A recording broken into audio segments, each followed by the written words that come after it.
Hello everyone. तो आज हम सॉल्व करने जा रहे हैं GFG problem of the day का question. Union of two sorted array with distinct elements. So इस डिफिकल्टी है इसकी इजी प्रॉब्लम स्टेटमेंट पढ़ लेते हैं। Given two sorted array A and B where each array contains distinct elements. The task is to return the element in the union of two array in sorted order. So हमको क्या करना है, union of to array, जो हमको ये दो array का union return करना है। ठीक है, सॉर्टेड ऑर्डर में यूनियन क्या होता है? Union of two arrays can be defined as the set containing the distinct common elements that are present in either of the arrays. Simple सी बात ये है, इसको एग्जांपल से समझ लेते हैं। हमारे पास दो एरे हैं, ए एरे और बी एरे। ठीक है, हमको डिस्टिंक्ट, जो इसमें डिस्टिंक्ट हैं, उनका एक एरे रिटर्न करना है हमको, वो भी सॉर्टेड फॉर्म में। जैसे ए है, ए में है 1 2 3 4 5। ठीक है, बी है, बी में है 1 2 3 6 7। तो इसमें क्या क्या हुए, जो इसमें डिस्टिंक्ट हैं और कॉमन है, वो हुए 1 2 3 4 5 6 7। इसमें देखो यहाँ पे 1 2 3 और 1 2 3 कॉमन है, लेकिन ये रिपीट नहीं होंगे। हमें डिस्टिंक्ट एलिमेंट्स को रिटर्न करना है।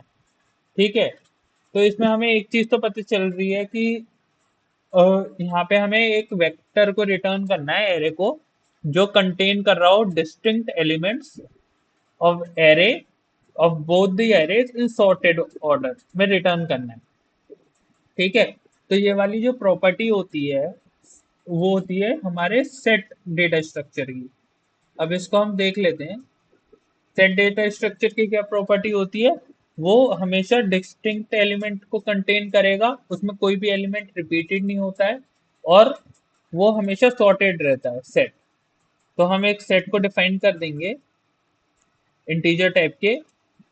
सेट हो गया एस टी। ठीक है, फिर हम क्या करेंगे, अ, इसका साइज फाइंड आउट कर लेते हैं, ए और बी का। ए और बी वेक्टर्स का जो साइज है वो फाइंड आउट कर लिया हमने। ठीक है, सिंपली अब सेट में हम ए के एलिमेंट्स और बी के एलिमेंट्स को इंसर्ट कर देंगे। ए के एलिमेंट्स हुए एन तक, तो फॉर लूप चला दिया, और सेट में इंसर्ट करने के लिए हम इंसर्ट कीवर्ड का यूज करते हैं, ए ऑफ आई। सो इसमें क्या हुआ, एस टी में हमने इंसर्ट कर दिए ए के एलिमेंट्स। ठीक है, और फिर हमने क्या किया, दूसरा लूप चलाया,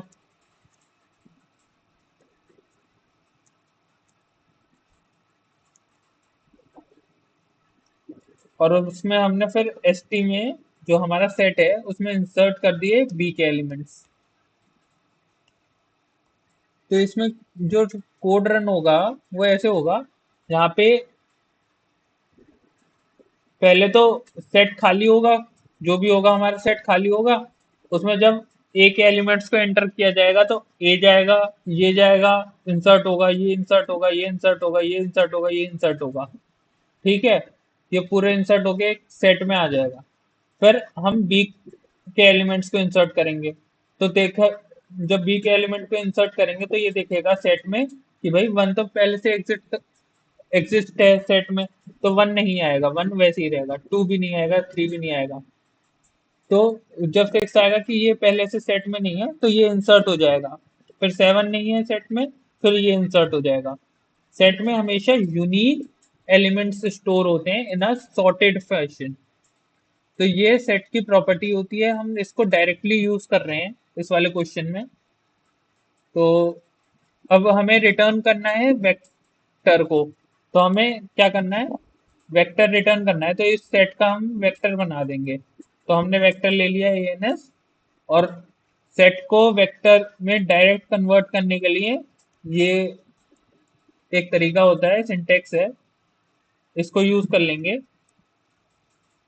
और हम सीधे जो हमारा वेक्टर हमने लिया है एएनएस का, जिसमें हमने सेट इनपुट कर दिया है, ये वाला जो एस टी सेट था वो हमने स्टार्टिंग से लेके एंड तक एएनएस में डाल दिया है और हम इसको रिटर्न कर देंगे। और इसका सॉल्यूशन देख लेते हैं, रन हो रहा है।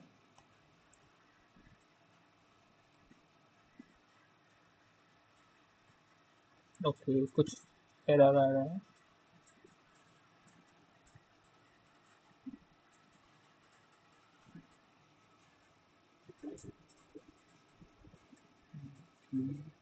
Okay, this is ST.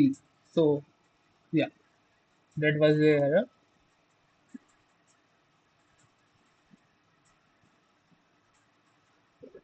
And हमारा आउटपुट और एक्सपेक्टेड आउटपुट ठीक आ रहा है और हमने सबमिट कर दिया है। ये देखते हैं, 4 बार 1 are the number of test cases, और हमारा ये सब सारे टेस्ट केसेस पे पास हो गया है। So this is it for the video. Thank you for watching and